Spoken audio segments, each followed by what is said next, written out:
Alexandre Martins Fontes, prazer recebê-lo aqui no Café com Repertório, na Escola de Repertório. Uma honra, na verdade, tê-lo aqui, né? Você é publisher da editora Martins Fontes, o proprietário da livraria, enfim, com uma longa história familiar ligada ao mundo dos livros, das livrarias, ao mundo da cultura, seu pai, seu irmão e você. É muito honroso para nós tê-lo aqui. Seja muito bem-vindo. Jair, muito obrigado pelo convite, estou super feliz de estar aqui e eu tenho certeza de que vai ser uma conversa super agradável. Alexandre, a gente tem um protocolo aqui de falar um pouquinho a seu respeito, né? De fazer o primeiro caminho nosso aqui é falar um pouquinho das suas trajetórias e das suas escolhas, né? Você, de formação, é um arquiteto, com uma ligação muito grande com as artes plásticas, com as artes visuais, enfim, como é que é esse caminho até virar um livreiro, um dono de livraria e um publisher de uma editora muito importante que a gente tem aqui no Brasil? Jair, eu sempre gostei muito do mundo das artes e sempre gostei também muito de ler, mas certamente sempre tive uma atração muito grande por essa questão do mundo visual. Então, ter ido estudar arquitetura para jovens da minha geração era a opção que nós tínhamos. Qualquer artista, menino ou menina, que gostasse do mundo das artes ia acabar estudando arquitetura, porque naquela altura faculdade de artes plásticas, faculdade de design, sabe, praticamente não existia. Então eu, assim como tantos jovens da minha geração, fui estudar arquitetura porque gostava do mundo das artes, de uma maneira geral. E eu nunca trabalhei com arquitetura, não trabalho com arquitetura, obviamente você sabe, mas eu já falei isso muitas vezes, se eu tivesse de volta 17, 18 anos, eu voltaria a ter feito a faculdade de arquitetura, porque foi uma faculdade onde eu fui muito feliz e uma formação que tem muito a ver com quem eu sou como pessoa. Então, primeiro isso, quer dizer, fui estudar arquitetura porque sempre gostei do mundo das artes. Eu, como sempre gostei também de literatura, sempre fui leitor, e sempre gostei muito do livro como objeto. Eu não estava nem na faculdade ainda, eu comecei a desenhar os livros publicados pela Martins Fontes. Quem fala desenhar as capas, eu fiz isso durante muitos anos. Eu cheguei a ter um escritório de design e eu sabia que mais cedo ou mais tarde eu iria para a editora. Eu já, mais uma vez, antes mesmo de eu entrar na faculdade, eu já estava fazendo as capas dos livros, ou seja, já tinha um envolvimento no dia a dia da editora, mas eu fazia isso estando fora, né, a partir do meu escritório, vamos falar assim. Mas sabia que era uma questão de tempo para eu ir para a editora. Mas eu tinha um pouco de medo, na verdade, de trabalhar com o meu pai. Mas não era um medo de trabalhar com meu pai porque eu tivesse algum problema com ele, era o contrário, na verdade. Eu gostava muito do meu pai, sempre o admirei muito, e eu tinha a preocupação, aquela coisa pai-patrão, sabe, de misturar os assuntos. E eu adiei essa chegada à editora. Eu tenho a impressão que o meu pai, que foi quem fundou a Martins Fontes e que foi a pessoa que esteve à frente da Martins Fontes durante 4 décadas, que ele também tinha alguma preocupação, sabe? Essa coisa de empresa familiar é sempre uma coisa meio complexa. A verdade é que eu adiei um pouco, mas chegou uma hora que nós dois entendemos que era o momento certo. E eu estava, na verdade, com 30 anos quando isso aconteceu. Já cheguei um adulto, na verdade, já tinha inclusive morado fora do Brasil, morei em Nova York durante 4 anos. Então eu cheguei já com uma coisa a oferecer para a empresa, sabe? Eu não cheguei aquele menino de 17, 18 anos que fica ali do lado do pai, aprendendo tudo e tal. Eu já cheguei com um pouco mais de experiência, com um pouco mais de força, inclusive, né? Emocional, e eu cansei de falar isso, eu vou falar aqui para você também, foi a melhor decisão que eu tomei na minha vida. A melhor decisão que eu tomei na minha vida não foi ter ido trabalhar com um objeto que eu admiro profundamente, que é o livro, numa empresa que eu certamente tenho muito orgulho de estar à frente hoje. Não, a decisão de trabalhar com o meu pai. Todo aquele medo que eu tinha se dissipou no momento que eu cheguei lá. Quer dizer, foi de fato uma experiência muito especial. Eu já estava com 30 anos, não era criança. Quer dizer, era jovem, evidentemente, olhando hoje dos meus 62 anos, mas já tinha uma experiência. Eu descobri ali o profissional Valdir Martins Fontes, sabe? E eu lembro, e eu fico muito feliz de dizer isso, meu pai infelizmente faleceu jovem, com 66 anos, mas eu chegava em casa e falava para minha mulher, nossa, que privilégio poder conviver com meu pai no dia a dia, ver a maneira como ele trabalha, como ele se relaciona com os autores, como ele se relaciona com os agentes literários, com o mercado de uma maneira geral. Foi, mais uma vez, a melhor decisão que eu tomei na vida, ter ido trabalhar com ele. E é uma pena que, infelizmente, ele faleceu, como eu falei agora, jovem, e essa experiência acabou sendo mais curta do que eu mesmo imaginava. Mas então é isso, em poucas palavras, como é que eu fui estudar arquitetura e como cheguei na empresa. Na livraria e na editora. Você tem um apreço muito grande pelo mundo dos livros, claro, pelo mundo da literatura. E o livro é um objeto mágico, Alexandre? Eu sou totalmente suspeito para falar, mas para mim é absolutamente mágico. Assim. Eu tenho tido a oportunidade de viajar bastante, desde jovem viajei bastante. Eu não faço uma viagem que eu não passe horas e horas dentro de uma livraria, porque realmente o livro, para mim, ele traz tudo aquilo que é encantador. Assim. Ele como objeto, é um objeto muito especial, bonito, do ponto de vista físico, gráfico. Como objeto. Como objeto. Adoro, por exemplo, já falei aqui dessa minha coisa com o mundo das artes plásticas, adoro ficar vendo as capas dos livros e tal. E, finalmente, a coisa do conteúdo do livro, que, afinal de contas, é a parte mais importante. Você está ali viajando em todas as áreas do conhecimento. É um produto absolutamente encantador. E eu diria que é justamente por isso que esse objeto não foi substituído, por exemplo, pelo livro digital, pelo e-book. Que é uma pergunta que eu ia te fazer, mas a gente já aproveita aqui. Alguns anos atrás, quer dizer, o que se dizia é que o livro estava com os dias contados, né? Que todo mundo leria só através do seu celular ou do seu iPad. A verdade é que hoje ninguém mais fala sobre essa questão. O livro digital no Brasil representa, se tanto, 5% do mercado de livros, porque o livro, como objeto, ele é insubstituível. Eu tenho contado sempre essa história, que eu vou contar aqui. Hoje, quem produz um livro, o autor, o designer, o editor, ele está o tempo todo trabalhando digitalmente. O autor escreve o texto em Word, o revisor faz a revisão também no computador, o designer usa um aplicativo qualquer para fazer o design, o editor passa meses e meses acompanhando esse trabalho na tela do seu computador. Então, o livro digital, na verdade, o processo, ele é todo digitalizado. A hora que o livro chega da gráfica, impresso, a emoção, mesmo para quem passou meses, às vezes anos, produzindo aquele objeto, é incrível. Assim. Ali você descobre, de fato, o resultado do trabalho que você está ali investindo.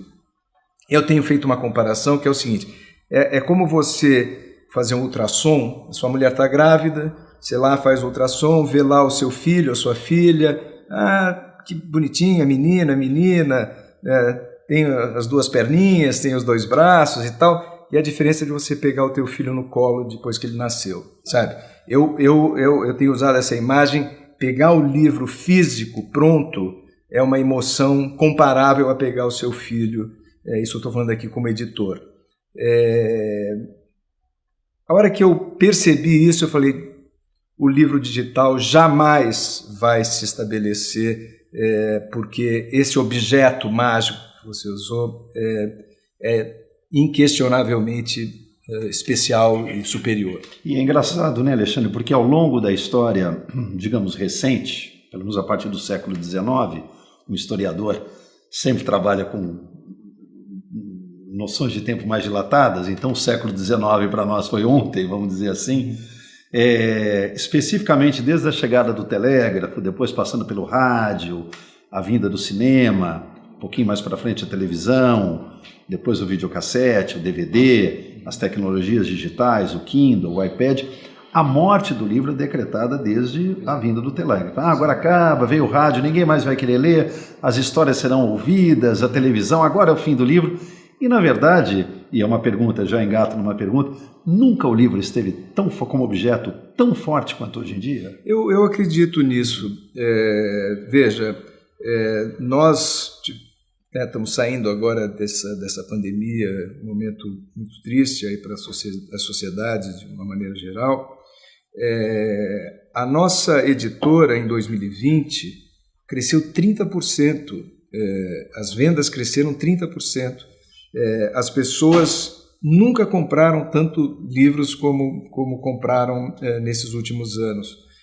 Eu faço um passeio pela nossa livraria da Paulista, eu fico encantado com a quantidade de lançamentos e com a beleza da produção gráfica, dos projetos.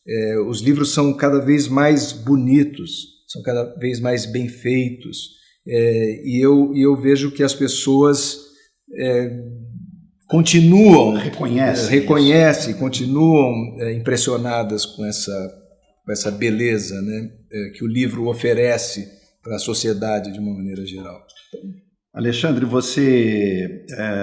a gente como indústria, deslocando um pouquinho a nossa conversa, do ponto de vista de um editor, aquilo que a gente faz, eu vou deixar a questão do conteúdo um pouquinho mais para frente, mas do ponto de vista do padrão, preparação de texto, editoração, mancha gráfica, capa, encadernação, enfim, o Brasil, a produção das editoras brasileiras, fica alguma coisa a dever às grandes editoras internacionais? Olha, primeiro eu vou comparar o Brasil com o Brasil. Eu estou há pelo menos 40 anos envolvido no dia a dia dessa produção e é inquestionável que a qualidade gráfica hoje, o livro brasileiro hoje é melhor do que era 40 anos atrás. Mais bem acabado, mais bem desenhado, ele como objeto é inquestionavelmente muito superior. As gráficas brasileiras hoje são muito melhores do que elas eram 40 anos atrás. 40 anos atrás, quando eu comecei a fazer os primeiros projetos de capa e tal, o livro torto, mal cortado e tal, fazia parte do dia a dia. Hoje você pega um livro cortado errado ou torto, você nem compra porque, sabe, é inadmissível. Quer dizer, então, existe um padrão muito maior e muito mais alto no Brasil. Agora, se a gente for comparar com mercados mais ricos, eu diria que a gente ainda fica devendo, mas não é por uma questão de qualquer incapacidade do profissional brasileiro. Você tem fora do Brasil, hoje, uma riqueza muito maior de produção de papel. Assim, hoje o editor brasileiro, aliás, particularmente nesse momento, está cada vez mais restrito em relação ao que ele pode escolher como papel para a produção de um livro. Você pega um livro feito fora do Brasil, normalmente o papel é um papel superior. O mercado na Europa e nos Estados Unidos sendo maior, particularmente nos Estados Unidos, eles lançam normalmente um livro em capa dura e depois o livro fazendo algum sucesso, eles fazem uma edição em brochura, em capa mole, Essas edições em capa dura, com sobrecapa e tal, a gente mal vê no Brasil, e são de uma beleza extraordinária. Mas aí não é um problema tecnológico, é um problema de mercado mesmo, né? O Brasil, um livro, o editor, pelo menos eu diria a maior parte dos editores brasileiros, fazem um esforço grande para oferecer para o seu cliente o melhor produto possível por um preço acessível para a maior parte da população brasileira. E isso não permite acabamentos muito sofisticados e caros. São livros lindos, mas são livros que, se você comparar com uma edição europeia ou americana, ainda não tem o mesmo nível de acabamento gráfico. Perfeito. Alexandre, aqueles mitos, né? É bom conversar com uma pessoa da sua experiência, da sua qualidade e da sua trajetória, tanto como editor como dono de livraria, porque o mundo da leitura, sobretudo aqui no Brasil, é um mundo recheado de mitos, de incompreensões, de afirmações muito ligeiras, rápidas, pouco fundamentadas. Vamos resgatar algumas dessas coisas para a gente fazer uma brincadeira aqui nessa nossa conversa. O brasileiro não lê, Alexandre? Olha, essa é uma pergunta complexa, né? Eu começo respondendo da seguinte maneira. O mercado de livros no Brasil é muito menor do que ele poderia e deveria ser. Quer dizer, você é um país de 200 milhões de habitantes, nós temos um mercado que certamente, fôssemos nós um país mais justo, onde a maior parte da população tivesse acesso à educação e tal, esse mercado seria muito maior. Então, eu acho que não dá para dizer que nós estamos satisfeitos como cidadãos, na verdade, com essa situação. Aliás, muito longe disso. Agora, dizer que o brasileiro não gosta de ler é uma conversa, né? Evidentemente, se isso fosse verdade, as livrarias brasileiras não existiriam, as extraordinárias editoras brasileiras não existiriam. O que nós temos que trabalhar como sociedade, as feiras literárias. Quer dizer, eu acho que o grande desafio que nós temos como sociedade é fazer com que mais pessoas tenham acesso ao livro. E acesso ao livro é acesso através das bibliotecas, ter uma educação pública universal, né? Ter mais livrarias espalhadas pelas ruas e pelos bairros das nossas cidades. Tem muita livraria no Brasil, muita cidade no Brasil que não tem livraria nenhuma, né? Isso é uma coisa dramática. Tem cidades onde você tem universidades e, por incrível que pareça, não tem livrarias, né? A gente até gostaria de falar depois um pouco sobre isso, mas seja como for, acho que a resposta o brasileiro gosta de ler, como o americano gosta de ler, como o europeu gosta de ler, mas nós temos ainda um déficit muito grande educacional e social, que certamente se reflete no mercado como um todo.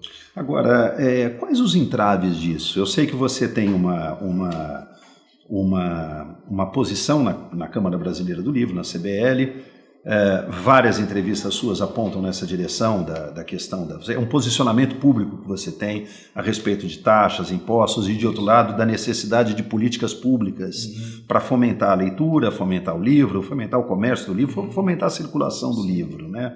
Quais são os entraves que a gente tem? Você cita a questão da desigualdade socioeconômica, claro, a questão de um déficit educacional, claro. E quais outros entraves, Alexandre? Eu vou embutir de uma outra pergunta, que é uma pergunta, na verdade, para você poder discorrer. O livro, no Brasil, ele é um produto caro? Tá. Vamos lá. Nós vivemos hoje, Jair, um drama, eu não estou exagerando aqui ao falar drama, que é o seguinte: eu acho que nós, como sociedade, temos que nos perguntar, a gente quer mais livrarias espalhadas pelas ruas das nossas cidades ou menos livrarias? A resposta para mim é óbvia, nós queremos mais livrarias.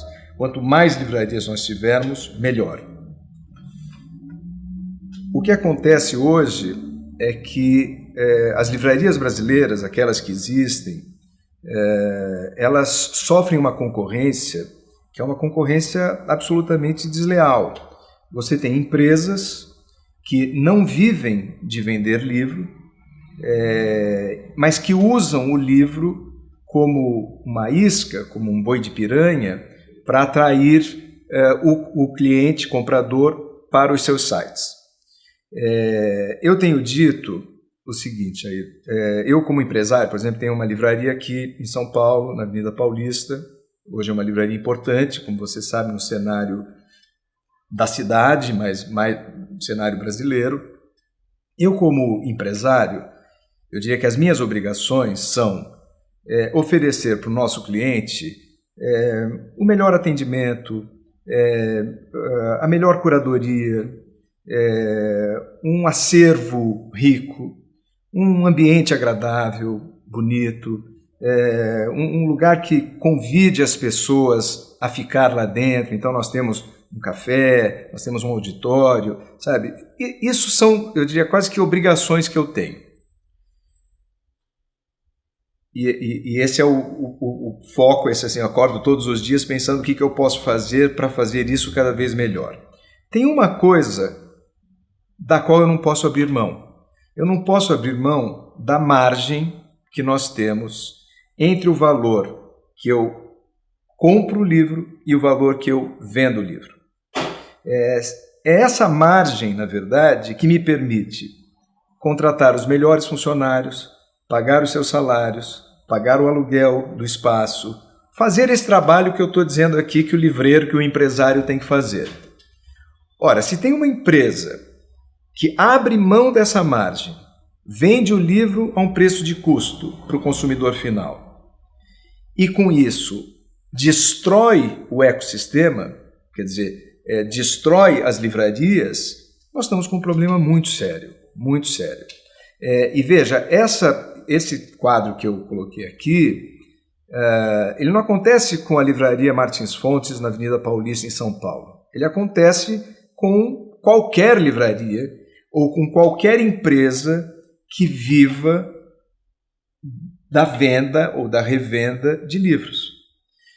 Eu agora, na Bienal do Livro, participei de um encontro de livreiros e uma jovem livreira da Bahia, jovem, pessoa inteligente, falando bem e tal, ela contou que ela está no interior da Bahia. Quando ela consegue comprar um livro diretamente da editora, ela recebe 40% de desconto da editora. Mas a maior parte dos livros que ela tem dentro da loja, ela não compra da editora, ela compra de um distribuidor. E do distribuidor, ela recebe, na média, entre 30% e 35% de desconto. O cliente chega dentro da loja com o celular e fala assim, olha, esse livro aqui que você está vendendo, eu encontro na internet com 30% ou com 40% de desconto. A pergunta é, como essa jovem livreira, fazendo um esforço para ter uma livraria no interior da Bahia, consegue pagar suas contas se ela for vender com aquele mesmo desconto? Ela não consegue. Aliás, não consegue ela, não consigo eu e não consegue a maior rede de livrarias do Brasil, que hoje é a Leitura. Quer dizer, aqueles que vivem da venda de livros, mais uma vez, não podem abrir mão dessas margens. Então, nós estamos hoje lutando para que o Brasil tenha uma lei, que é uma lei que nós temos, que existe hoje na França, há 40 anos, na Espanha, desde os anos 70, em Portugal, na Itália, na Holanda, no Japão, na Argentina, aqui do nosso lado, na Coreia, no México, que é uma lei que regulamenta essa situação. O projeto de lei que está hoje no Congresso brasileiro é um projeto que estabelece o seguinte, que os lançamentos no período de 12 meses não podem ser vendidos com descontos superiores a 10%. Na França, por exemplo, esse período não são 12 meses, são 24 meses e o desconto máximo é de 5%. O nosso projeto de lei é mais bonzinho, vamos falar assim. Muita gente escuta isso e fala assim, mas espera um pouquinho, eles estão falando em regulação de preço, em congelamento de preço e tal. Primeiro, é importante dizer que a lei estabelece que esse desconto máximo de 10% será somente para os lançamentos.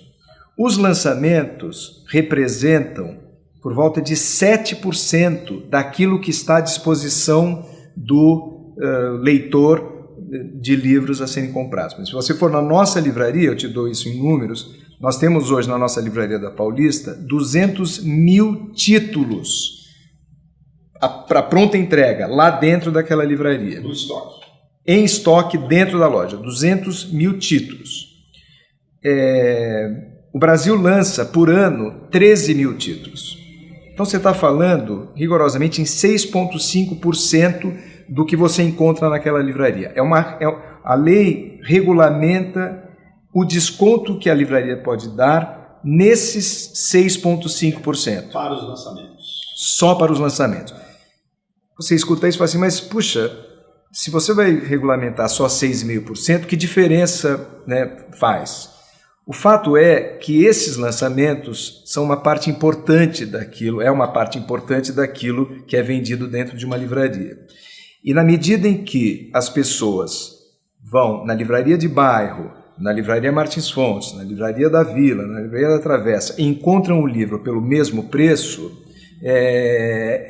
ela vai frequentar as livrarias que estão mais próximas dela. Quem ganha o ecossistema. Quem ganha o ecossistema, entendeu? Então essas leis, a Lei Lang na França, que foi o Jacques Lang, ministro da Cultura, junto com o Mitterrand, que fez a lei acontecer 40 anos atrás, ela existe para proteger o ecossistema. E ao proteger as livrarias, ela protege a sociedade como um todo. Ela protege as editoras, ela protege a bibliodiversidade. Se as livrarias desaparecem, as editoras ficarão mais fracas. Se as editoras ficam mais fracas, as gráficas também vão estar fracas. O vendedor de papel, a indústria que faz o papel, também uma cadeia produtiva. Quer dizer, então aqui é uma lei para proteger essa cadeia. E eu defendo isso com muito entusiasmo, como você está vendo aqui agora, e essa é uma luta muito importante que a sociedade brasileira tem que enfrentar. Agora, Alexandre, de todos esses, digamos, elos dessa cadeia produtiva, romanticamente eu queria pensar um deles que você acabou de nomear, a indústria de papel, depois você tem a coisa das editoras, enfim, as gráficas e por aí vai. Mas eu gostaria de pensar um desses elementos que é a livraria, né? A figura da livraria. A de rua, especificamente, depois eu gostaria de voltar a esse assunto. A sua é uma livraria de rua, as duas, né? Na Rua Doutor Vila Nova, aqui em São Paulo, e na Avenida Paulista. Do ponto de vista da cidadania, da sociabilidade, de uma relação com a cidade, do direito à rua, qual a importância da livraria como um espaço mesmo de sociabilidade? Porque não é um varejo qualquer. Se o livro é um objeto mágico, a livraria a gente pode brincar como se fosse um templo, né? Um espaço mágico. Quer dizer, qual a sua importância no exercício da sociabilidade, da circulação de pessoas, numa espécie de resgate do estar na rua? Jair, o Neil Gaiman, autor inglês, ele tem uma frase que eu adoro, que ele fala assim, uma cidade sem livraria, ela pode até se considerar uma cidade, mas ela sabe que não está enganando ninguém. Uma cidade, as nossas cidades precisam de livrarias. Nós temos que trabalhar para que nós tenhamos mais e mais livrarias espalhadas pelos bairros das nossas cidades. A livraria é um ponto de encontro, a livraria é o lugar onde você tem acesso à informação, à cultura. É uma situação dramática se a gente começar a ver mais e mais livrarias fecharem as portas, desaparecerem. E eu, sem nenhum exagero, posso dizer que se o Brasil não aprovar uma lei como essa, a situação vai ficando cada vez mais difícil. O meu filho, agora, 2 semanas atrás, estava em Paris e me mandou uma mensagem e falou assim, definitivamente Paris é a cidade que eu conheço com mais livrarias espalhadas pelas suas ruas. E eu falei para ele, se você for conversar com os livreiros, você vai ouvir eles dizerem o seguinte, que eles estão lá com as portas abertas porque existe uma lei que os protege e que permite que eles continuem lá. Então, eu vou voltar ao que eu falei aqui há pouco, que é o seguinte, nós, como sociedade, queremos mais ou menos livrarias espalhadas pelas nossas cidades? A minha resposta, mais uma vez, é que quanto mais livrarias nós tivermos, melhor. Tenho falado muito com os meus amigos livreiros, quanto mais concorrência nós tivermos, melhor. Quanto mais livrarias São Paulo, Rio, interior da Bahia tiver, melhor. A gente tem que trabalhar para que isso aconteça. Jair, sou mais do que suspeito, né, quando você faz essa pergunta, porque assim, eu nasci dentro de uma livraria. Meu pai, que foi quem fundou a Livraria Martins Fontes em Santos, 62 anos atrás, era um apaixonado pelo mundo do livro, me criou e criou meu irmão vendendo livros. Eu criei os meus filhos, são 4 filhos, vendendo livros. Eu espero que as novas gerações tenham a oportunidade de continuar fazendo desse negócio, que é um negócio absolutamente nobre, uma maneira de sustentar as suas famílias. Agora, repito, para que esses empresários, pequenos empresários, livreiros, possam sobreviver, eles têm que preservar a margem, que é o que permite que eles invistam e paguem os seus custos, seus salários, etc. Você, Alexandre, você tem, quer dizer, hoje uma livraria que é uma referência na cidade de São Paulo, no Brasil inteiro, por assim dizer, uma editora que é referência e uma livraria que é referência. A pergunta é um pouco, você tome no sentido mais figurado e não exatamente literal, porque a expressão é muito, talvez, mal colocada, mas assim, qual é o modelo de sucesso? A que você deve isso? Quer dizer, deu certo a Livraria Martins Fontes, ela dá certo, por que exatamente? Quer dizer, um modelo de negócio que é muito interessante, você não quer crescer, não quer virar uma rede, você acredita no trabalho da artesanalidade, né? Recentemente, inclusive, chamou suas opções de o charme do artesanal, que foi uma expressão muito feliz, quer dizer, o que faz dar certo um modelo de negócios como esse que você tem? Eu falei aqui há pouco que a Martins Fontes foi fundada há 62 anos atrás, fundada pelo meu pai, por 2 irmãos, meus tios. Apesar disso, ou seja, de nós sermos livreiros há 62 anos, na cidade de São Paulo, o nosso papel como livreiros era um papel pequeno, assim, muito tímido, na verdade. Em 2005, eu fiz um acordo com meu irmão e assumi a administração dessa livraria que está na Avenida Paulista. E eu fico feliz de dizer para você que desde 2005, exceção feita agora aos 2 anos de pandemia, essa livraria só cresceu, as vendas só cresceram. E cresceram, eu diria, quase que violentamente, assim, ano após ano, 2 dígitos. Se eu comparar o que nós vendíamos em 2004 com o que nós estamos vendendo, por exemplo, em 2019, é uma coisa incrível, assim.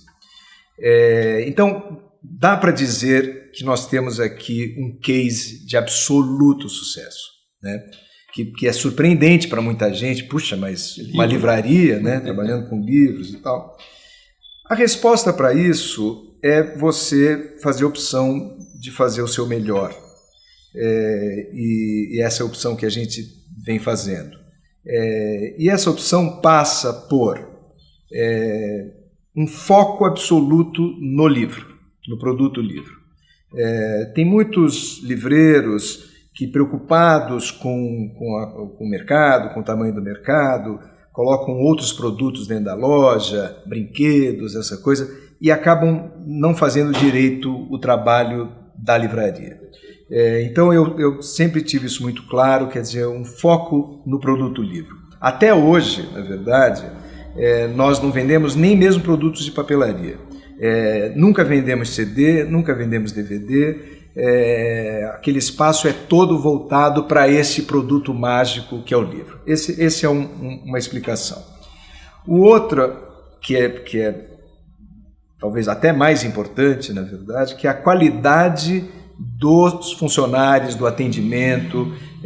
Então, nós temos ali dentro da Livraria da Paulista pessoas experientes, pessoas que fizeram uma opção de vida de trabalhar vendendo livros, que conhecem a produção editorial com profundidade. Então, atendimento. Depois, acervo é super importante, né? Quer dizer, eu falei agora há pouco que nós temos na nossa Livraria da Paulista mais de 200 mil títulos, não são 200 mil livros, 200 mil títulos para pronta entrega. Isso é uma aposta que a gente faz desde que eu assumi a livraria, de ter desde livros infantis até livros de ciência, tecnologia, medicina, passando por todas as áreas do conhecimento humano. E livros para todos os públicos. A gente tem livros religiosos, a gente vende a Bíblia, e a gente vende livros de esquerda, livros de filosofia, arte, design, arquitetura. Quer dizer, é uma livraria de fato, estou falando agora especificamente da nossa experiência naquela livraria. Acervo, muito importante. Então, atendimento, acervo, ter mais uma vez, os melhores profissionais, porque sem esses profissionais a coisa não anda. Eu estou aqui falando sobre o nosso trabalho, eles estão exatamente nesse momento atendendo as pessoas que estão entrando dentro da loja. Se eles não atenderem bem, as pessoas não voltam. Finalmente, um espaço que convide as pessoas a ficar na loja, um espaço bonito, agradável. Nós temos um café que é super bem administrado, ele é terceirizado. Mas é isso, quer dizer, eu acho que o segredo, se é que existe um segredo, é fazer bem feito aquilo que uma livraria se propõe a fazer. E eu diria que o que é isso?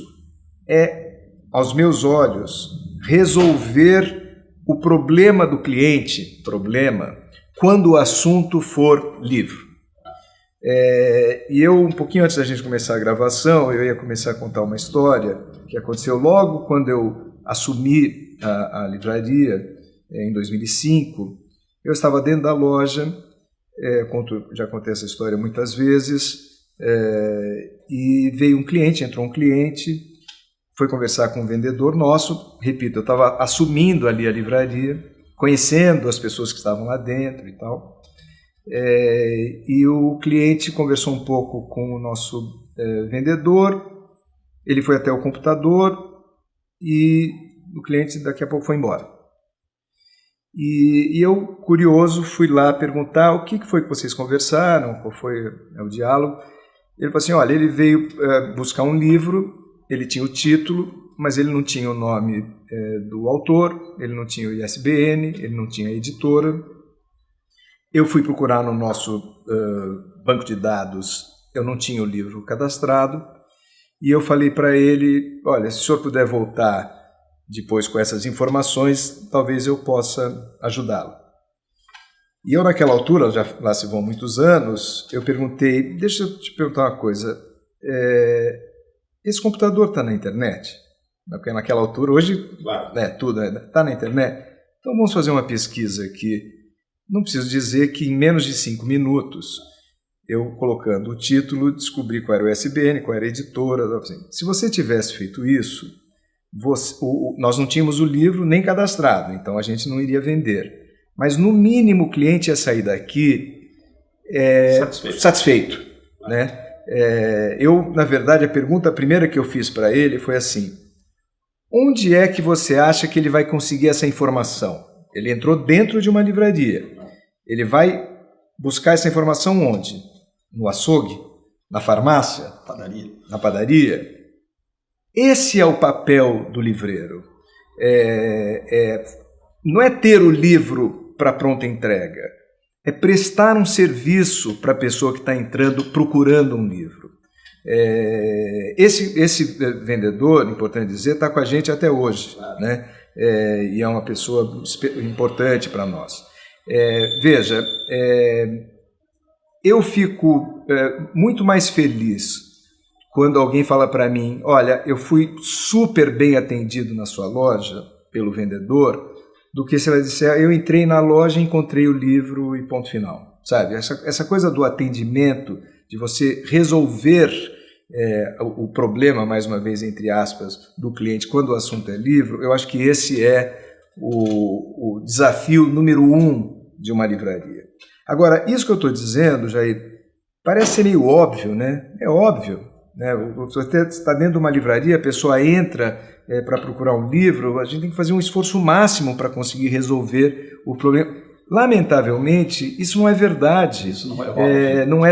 Não acontece com tanta frequência como eu entendo que deveria acontecer. E diga-se de passagem, não é um problema no Brasil. E nem é só um problema do livro. E não só do livro. E nem só do livro. É um problema mundial. Sim, né? Eu conto sempre essa historinha, são duas. Quase é uma anedota, história, né? Vamos dizer uma assim. anedota e uma piada que é consequência disso. O cliente, é muito comum o cliente entrar dentro de uma livraria, a livraria não ter o livro e dizer que o livro está esgotado na editora. Mas é muito comum isso. E é comum no mundo. Eu lembro de eu estar numa feira em Frankfurt, conversando com agentes literários da Espanha, e eles dizerem assim, o autor vai até a livraria, pede pelo seu livro, o livreiro responde que o livro está esgotado na editora, e ele vem para nós, agentes, e fala assim, puxa, eu não sabia que o livro estava vendendo tão bem assim, só que não é verdade, quer dizer, é uma preguiça, né, de responder que não tem o livro porque está esgotado na editora. E a piada é que a senhora entra dentro da livraria e fala, por favor, os senhores têm toalete? E o vendedor responde, não, infelizmente está esgotado na editora.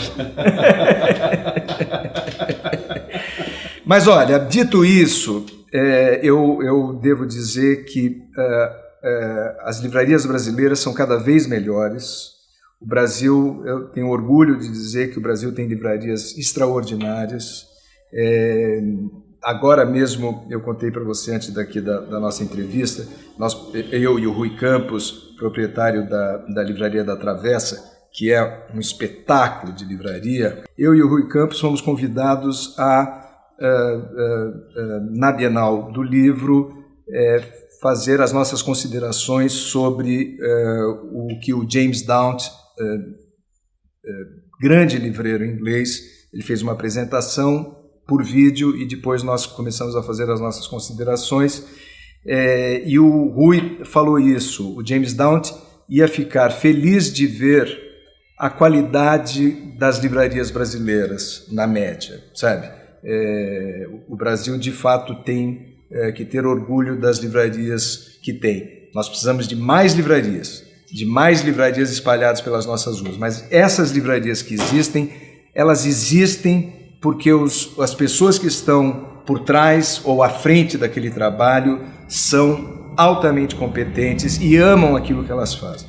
Você disse um pouco atrás, que pediu para lembrá-lo, que é uma questão muito instigante de várias cidades brasileiras terem universidades, mas não terem livrarias, né? Quer dizer, como é que é essa equação, Alexandre? Assim? Essa é uma equação que, para ser bem sincero, Jair, eu não consigo entender, sabe assim? Como uma cidade... Eu tenho um amigo de Rio Claro. Rio Claro tem uma universidade. Unesp. Até pouco tempo atrás, me parece que agora existe uma livraria em Rio Claro. Até muito pouco tempo atrás, não existia livraria em Rio Claro. É uma loucura, né? É uma loucura absoluta, assim. Quer dizer, eu não consigo nem explicar o que está por trás disso, né? Você vai em qualquer lugar do mundo, ao lado de uma universidade, você tem várias livrarias atendendo aquele público universitário, né? O Brasil tem enormes desafios, né? O outro lado da moeda é que a CBL acabou agora de organizar a Bienal do Livro aqui de São Paulo, e vocês leram, se não estiveram lá, foi um sucesso de público incrível, sabe? Os estandes lotados, o estande da Martins Fontes, por exemplo, tinha fila do caixa Nós tivemos que colocar 2 funcionários só para organizar a fila das pessoas que estavam querendo comprar e pagar os livros, né? Isso mostra como tem um mercado a ser explorado ainda, né? E voltando à tua primeira pergunta, né, põe por terra essa ideia de que o brasileiro não gosta de ler. Não gosta de ler, ou coisa parecida. Alexandre, 2 perguntas para você, assim, que eu acho interessantes de ouvir de alguém que está, enfim, organicamente ligado a esse universo. O que forma um bom leitor?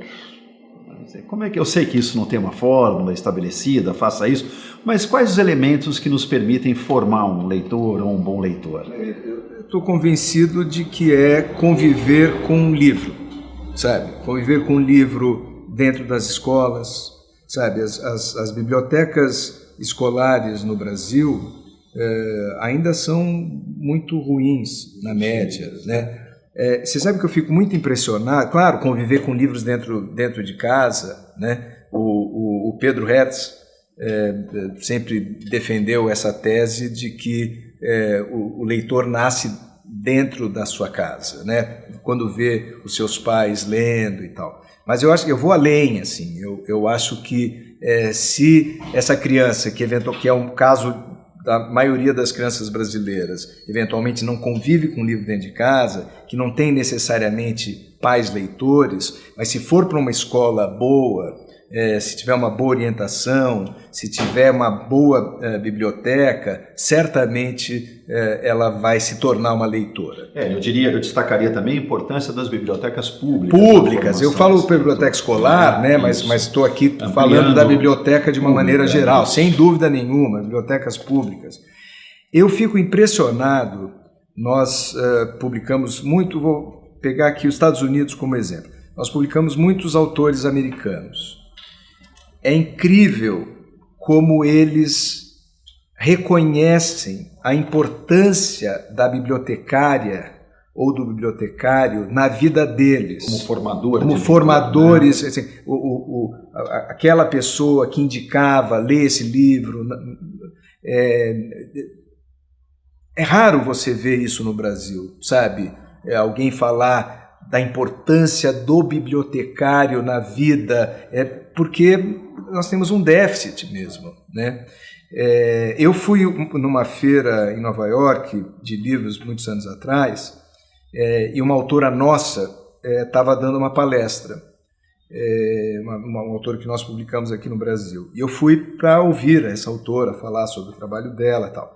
A audiência era de bibliotecários, homens e mulheres. Você não faz ideia da interação entre os bibliotecários e a autora. Todos tinham lido os livros dela, conheciam os livros, contavam histórias. É uma autora de livro infanto-juvenil, assim, da importância dos livros dela para as crianças. Emocionante ver aquela qualidade dos bibliotecários, leitores, sabe? Formando repertório, né? Formando repertório, influenciando o estudante, o aluno, ajudando na escolha. Eu diria que, assim, se nós tivéssemos isso, nós teríamos mais leitores no Brasil, sem dúvida nenhuma. E esse é o esforço da sociedade como um todo, né? A sociedade, e aqui eu estou falando sociedade civil, os políticos, os governantes e tal, quer dizer, nós temos que criar mecanismos que fortaleçam as bibliotecas públicas, as bibliotecas escolares, as escolas públicas e por aí vai. Né? Se quisermos um país melhor, nós temos que investir mais na educação e certamente na leitura. Alexandre, falando um pouco da relação da leitura com a questão da cidadania, né, porque isso percorreu aqui nossa conversa o tempo inteiro, de maneira direta ou indireta,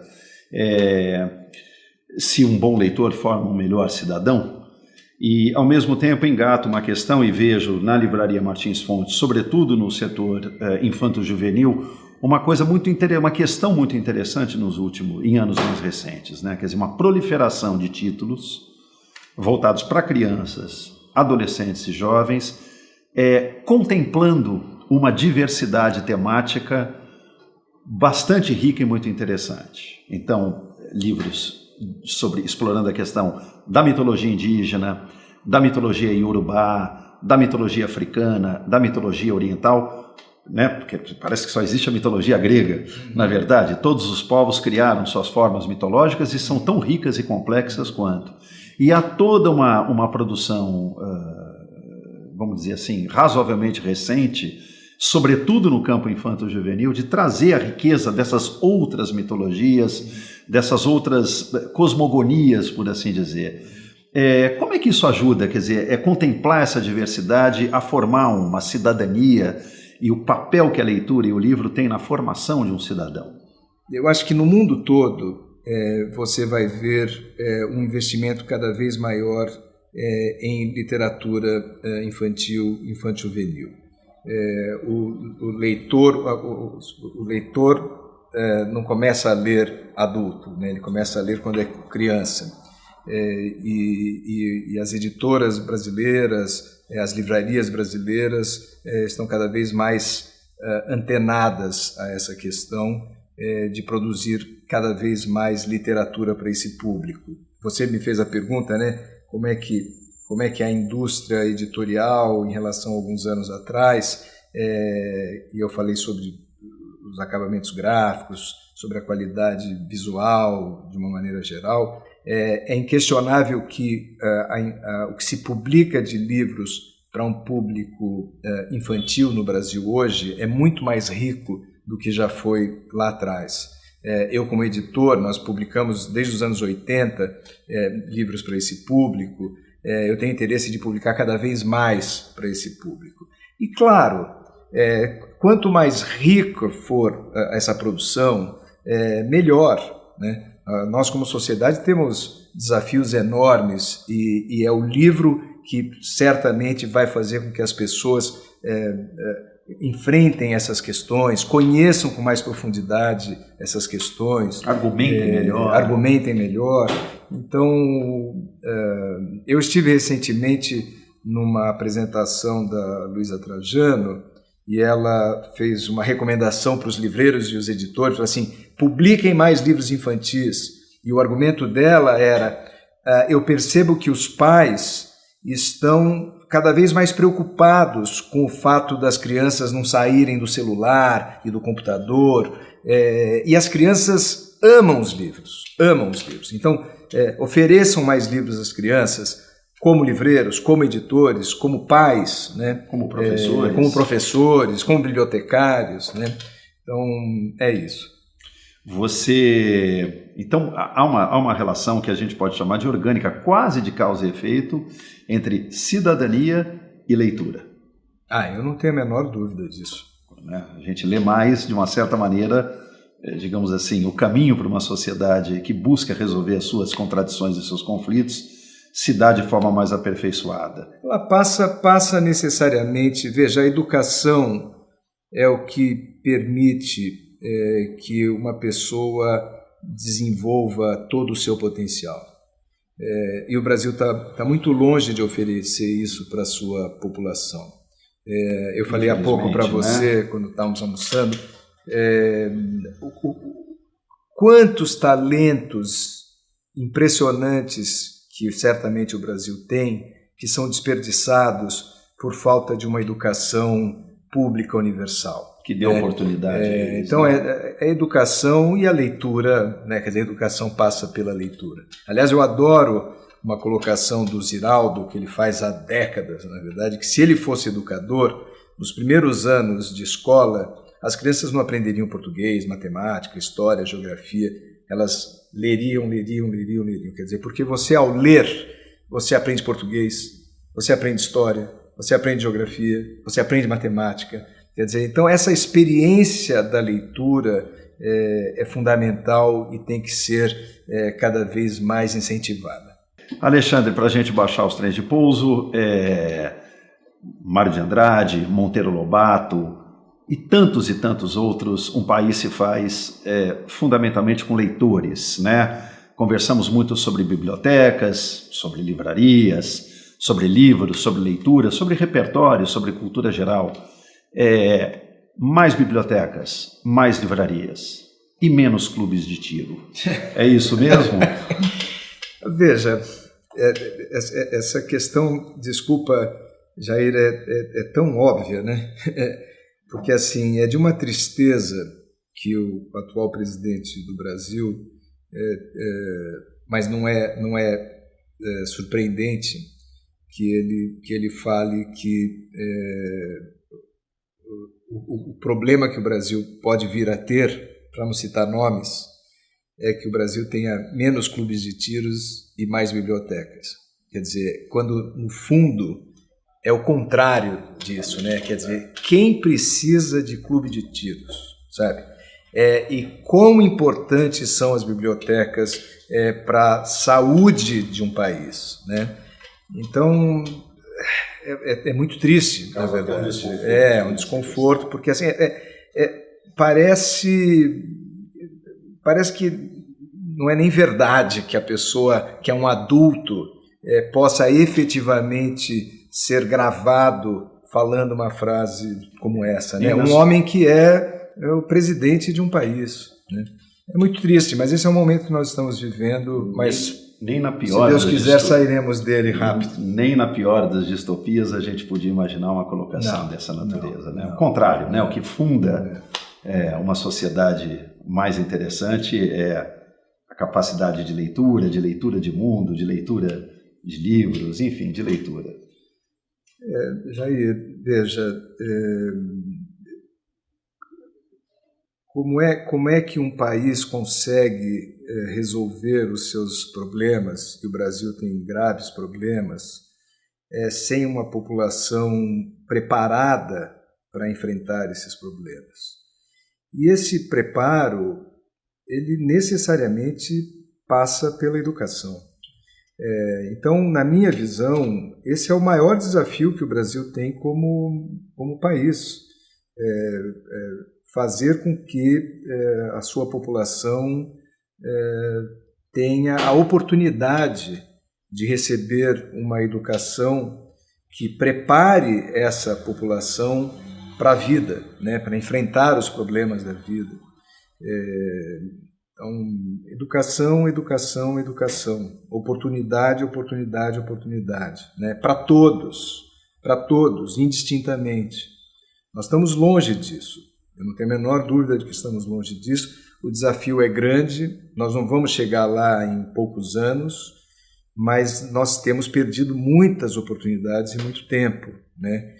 E, lamentavelmente, muito nesses últimos 4 anos, mas não vale nem a pena entrar nessa conversa, porque ela o que a gente tem a fazer é lamentar que a gente tenha perdido mais 4 anos neste caminho que é fazer com que a educação brasileira, que o povo brasileiro, que as crianças brasileiras tenham acesso a uma vida melhor, sabe? E essa vida melhor, se ela tiver que acontecer, ela acontece necessariamente através da oportunidade que a educação oferece. Obrigado, Alexandre. Imagina. Prazer tê-lo aqui. Prazer. Obrigado. Obrigado pelo convite. Imagina. Adorei estar aqui com vocês. Uma honra. E espero que as pessoas tenham gostado aí dessa rápida conversa. Obrigado.